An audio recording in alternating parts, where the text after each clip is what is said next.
Phone tapping సంబంధించిన breaking news చూస్తున్నాం. MP కొండా విశ్వేశ్వరరెడ్డికి SIT నుంచి పిలుపొచ్చింది.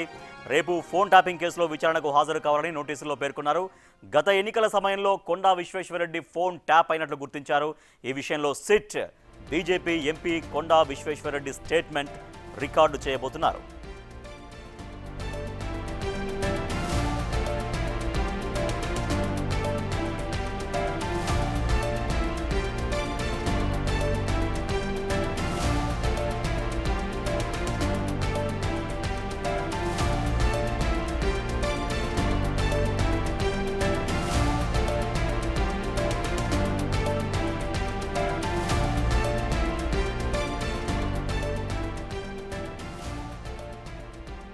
బీజేపీ ఎంపీ కొండా విశ్వేశ్వరరెడ్డికి సిట్ అధికారులు నోటీసులు ఇచ్చారు.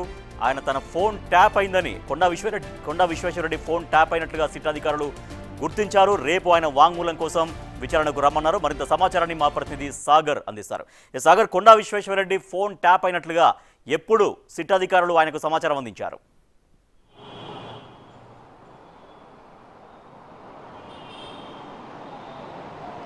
రాజేష్, ఫోన్ ట్యాపింగ్ కేసులో రోజుకో కీలక అంశాలు వెలుగులోకి వస్తున్నాయి.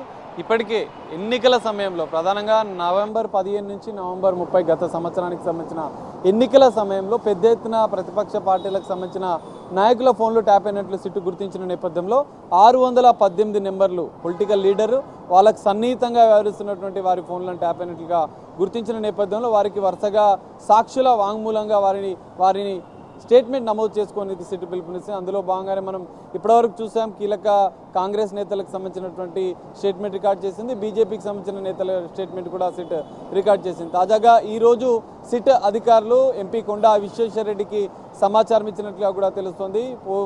ఫోన్ ద్వారా ఆయన రేపు విచారణకు రావాలంటూ కూడా ఆయనకు ఫోన్ చేసినట్లుగా సిట్ అధికారుల నుంచి పిలుపు వచ్చినట్లుగా కూడా తెలుస్తుంది. అయితే గత ఎన్నికల సమయంలో కొండా విశ్వేశ్వరరెడ్డికి సంబంధించిన ఫోన్ ట్యాప్ అయినట్లుగా కూడా సిట్ గుర్తించిన నేపథ్యంలో ప్రణీత్ రావు నిన్న మనం సుదీర్ఘంగా 9 గంటల పాటు ప్రణీత్ రావుని సిట్ విచారించింది. ప్రణీత్ రావు ఫోన్లో కొంత కీలక డేటాను సిట్ సేకరించినట్లుగా కూడా తెలుస్తుంది. దాని ఆధారంగానే సాక్షుల వాంగ్మూలాలు సేకరించనుంది. అయితే కొండా విశ్వేశ్వరరెడ్డి ఎన్నికల సందర్భంగా ఆయన నిఘా పెట్టినటువంటి గత బీఆర్ఎస్ ప్రభుత్వం ఆయన ఫోన్ని ట్యాప్ చేసినట్లు కూడా ఆయన గతంలో అనేక సార్లు ఆరోపించిన పరిస్థితి. మరి రేపు సిట్ విచారణకు కొండా విశ్వేశ్వరరెడ్డి హాజరు కాబోతున్నాడు. హాజరైన అనంతరం కూడా కొన్ని కీలక ప్రశ్నలు ఏదైతే ప్రణీత్ రావు ఫోన్లో డేటా ఆధారంగా కూడా రేపు కొండా విశ్వేశ్వరరెడ్డిని సిట్ విచారించే అవకాశం ఉంది. ఎన్నికల సందర్భంగా ఆయన ఎందుకంటే గతంలో బీఆర్ఎస్ పార్టీలో పనిచేసినటువంటి కొండా విశ్వేశ్వరరెడ్డి అనంతరం బీజేపీలో జాయిన్ అయినారు. పార్టీ మారుతున్న అంశాలకు సంబంధించినటువంటి నేపథ్యంలోనే ఆయన ఫోన్ ట్యాప్ అయినట్లుగా కూడా సిట్ అధికారులు గుర్తించిన నేపథ్యంలో దానిపైన కూడా కొంత ఆరా తీయనట్లుగా కూడా తెలుస్తుంది. దీంతో పాటుగా ఇటు జర్నలిస్టులకు సంబంధించినటువంటి మీడియా అధినేతలకు సంబంధించినటువంటి ఫోన్లు కూడా ట్యాప్ అయిన నేపథ్యంలో వారికి కూడా నోటీసులు ఇచ్చినట్లుగా కూడా తెలుస్తుంది. వారిని కూడా విచారించి వారి స్టేట్మెంట్ కూడా సిట్ నమోదు చేయనుంది. దీంతో పాటుగా కీలకంగా ఐఏఎస్ అధికారులకు సంబంధించినటువంటి ఫోన్లు కూడా ట్యాప్ అయినట్లు సిట్ గుర్తించింది. వారి సీసీలకు సంబంధించినటువంటి వారికి కార్యాలయంలో పనిచేసినటువంటి కీలకంగా పనిచేసినటువంటి వారి ఫోన్లను కూడా ఫోన్ ట్యాపింగ్ వ్యవహారంలో ట్యాపింగ్కు గురైనట్లు కూడా గుర్తించిన నేపథ్యంలో మరి మొదట 618 పొలిటికల్ లీడర్స్ వారి సన్నిహితుల సాక్షులుగా వారి వాంగ్మూలం సిట్ సేకరించింది. కొండా విశ్వేశ్వరరెడ్డికి నోటీసులు ఇచ్చారు, ఇన్ఫర్మేషన్ ఇచ్చారు, మీ ఫోన్ ట్యాప్ అయిందని రేపు విచారణకు రమ్మంటున్నారు. సో కొండా నుంచి రిప్లై వచ్చిందా, రియాక్షన్ వచ్చిందా? అంటే రేపు హాజరవుతున్నారా? రేపు ఆయన ప్రోగ్రామ్ ఏంటి, దానికి సంబంధించిన ప్రకటన వచ్చిందా కొండా విశ్వేశ్వరరెడ్డి దగ్గర నుంచి?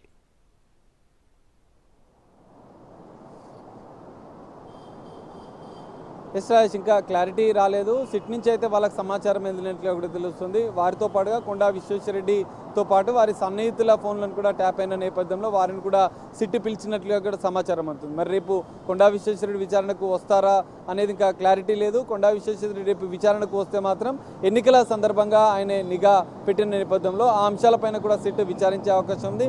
మరికొంతమంది సాక్షులను కూడా పొలిటికల్ లీడర్సే కావచ్చు, బిజినెస్ మెన్సే కావచ్చు, ఇంకా జర్నలిస్టులకు సంబంధించినటువంటి స్టేట్మెంట్ కూడా సిట్ స్టేట్మెంట్ రికార్డ్ చేయబోతుంది. దాని అనంతరం మళ్ళీ ప్రణీత్ రావుని మరోసారి ప్రభాకర్ రావుని సిట్ విచారించే అవకాశం అయితే కనిపిస్తుంది. Right, thank you Sagar. ఇక ఫోన్ ట్యాపింగ్ కేసులో విచారణ చాలా వేగవంతంగా సిట్ ముందుకు తీసుకెళ్తుంది. సో దీంట్లో భాగంగా ఇప్పటికే నిందితులు ఎవరైతున్నారో వాళ్ళని విచారిస్తుంది, వాళ్ళ దగ్గర నుంచి సమాచారం రాబడుతుంది. అట్ ద సేమ్ టైం ఎవరైతే బాధితులుగా ఉన్నారో వాళ్ళందరూ ఒక్కొక్కరిగా మీ ఫోన్ ట్యాపింగ్ అయిందంటూ వాళ్ళకి ఇన్ఫర్మేషన్ ఇచ్చుకుంటూ వాళ్ళని కూడా విచారణకు పిలిపించి వాళ్ళ వాంగ్మూలం తీసుకుంటుంది. దాంట్లో భాగంగానే బీజేపీ ఎంపీ కొండా విశ్వేశ్వర్ రెడ్డి ఫోన్ ట్యాప్ అయినట్టుగా ఆయనకు సమాచారం అందించారు. రేపు విచారణకు రావాలి అంటూ కూడా ఆయనకు సూచించారు. మరి రేపు కొండా విశ్వేశ్వర్ రెడ్డి విచారణకు వెళ్తారా, తన వాంగ్మూలాన్ని ఇస్తారా లేదనేది ఇంకా పూర్తిగా క్లారిటీ రావాల్సి ఉంది.